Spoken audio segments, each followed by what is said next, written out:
నేను చెప్పేది జాగ్రత్తగా విను. నేను సిటీకి ఇటువైపు ఉన్నా, నువ్వు అటువైపు ఉన్నావు. ఇప్పుడు నేను వచ్చి ఆ కారుని చేసి నేను కాపాడుతానని చెప్పను. ఎందుకంటే అది అబద్ధం.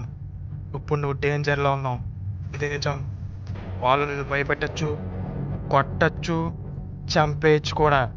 కానీ అదే జరిగితే బ్రతికినంతకాలం నీ కోసం ఏడుస్తున్నారు కదా, ఏడవడం కోసమే బ్రతుకుంటా.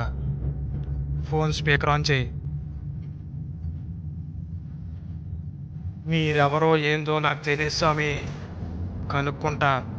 పెద్ద కష్టమేం కాదు. మీరు తీసుకొచ్చినేమి నాకు కావాల్సిన మనిషి. ఈ పొద్దు మీరేమైనా చేయొచ్చు, కానీ రేపు నాది.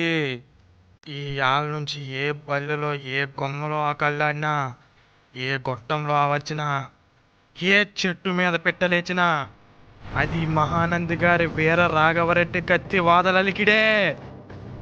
ఇప్పటిదాకా ఒక మగాడు ఆడదాన్ని తెచ్చేది వినుంటారు, కానీ ఇప్పుడు ఒక మగాడు మగాడిని చరిస్తే ఎట్టుంటుందో చూపిస్తా.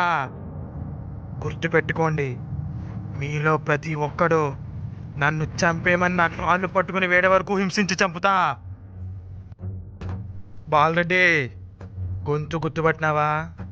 నీ పక్కనున్న పిల్లని పొడిచిపోతానంటావా? పో, ఊరు జైలులోకి తరుముకుంటా వచ్చి నరికేస్తా. నాకేడు నుంచి బెంగళూరు దగ్గర ఆడకపోతా. ఆడతో నీ కొట్టుని చంపేస్తా. నీకు పూర్తిగా ఏడ్చే టైం కూడా ఇవ్వను బాలరెడ్డి. నల్ల ముబ్బ ఆకాశాన్ని కమ్మేసినట్టు నల్లకుని కమ్మేస్తా. ఈ రణమంతా ఎందుకు అనుకుంటే, ఆ పిల్లో నాన్న ఏడ్చేసిపో. నీకు శాంతి అంటే ఎట్లా చూపిస్తా. నువ్వు ఊహించు బాలరెడ్డి, అంత అద్భుతంగా చూపిస్తా. చెప్తే మనోళ్ళే కాదు సార్, పక్కలు కూడా మన వ్యాక్సినేషన్లో నా డిఎన్ఏ కాదు సార్, మా మీద రుతపడిన ఒక అత్యవసర పరిస్థితి. 10 అడుగులు నీరు పడుతుందంటే 99 అడుగులు తోపేసేవన్నీ ఏమంటారు సార్? మీ విజ్ఞతగా వదిలేసిన ఈ ఒక్క అడుగు 100 అడుగులతో సమానం. తోవి చూడండి. నీకు చెప్ప జైలుకి నేను పోతా. మా అత్త మిస్ అయినాక బెయిల్ మీద బయటకు వస్తా. ఈ ఆప్షన్ నీకే కాదు, నాకు కూడా ఉంది. నీకు కచ్చి చెప్పేద, 2 ఎకరాల రైతు కూలోళ్ళను పెట్టుకుని తాత లేక పెళ్ళాన్ని దోలుకుని పొలం మలికి పోయినాడు. వాడిని 6 ఏళ్ల పాప ఇంటికాడనే ఉండి సంవత్సరం కూడా లేని తమ్ముడిని సంజాయిస్తుంది. ఏడ్చినాడని ఎండలో తిప్పిందేమో పాపం. మాపడేళ్ళకి జబ్బు కాసింది. పార్టీలు కొట్లాటలతో బాంబులు వేసుకునే ఊర్లాయే. పొద్దుగునాక బొస్సులాడి తిరిగితే బాలరెడ్డి 10 మైళ్ళ దూరం ధర్మాసుపత్రి. పిల్లాన్ని తీసుకెళ్లే తల్లికి డాక్టర్ ఆలస్యమైందన్నాడు. అమ్మ బోరు మంది. ఇదే కదా తిరగమని చెప్పేదా? 2 ఎకరాల రైతు, కరెంటు నీళ్లు దండిగా ఉన్నాయి. పిల్లాన్ని ఇంటికాడనే వదిలి కూలోళ్ళను దోలుకుని పొలం పనికి పోయినాడు. అమ్మ ఇంటికాడనే ఉండి పిల్లాన్ని చూసుకుంటుంటే పాప బడికి పాయే. ఎండలో ఆటలాడిందేమో పాపం. మాపడేలకు జ్వరం కాసింది. పార్టీలు కొట్లాటలతో లేని ఊర్లు కదా బాలరెడ్డి, బస్సులు మచ్చిగా తిరుగుతుంటాయి. పాపను ఆసుపత్రి తీసుకెళ్లారు.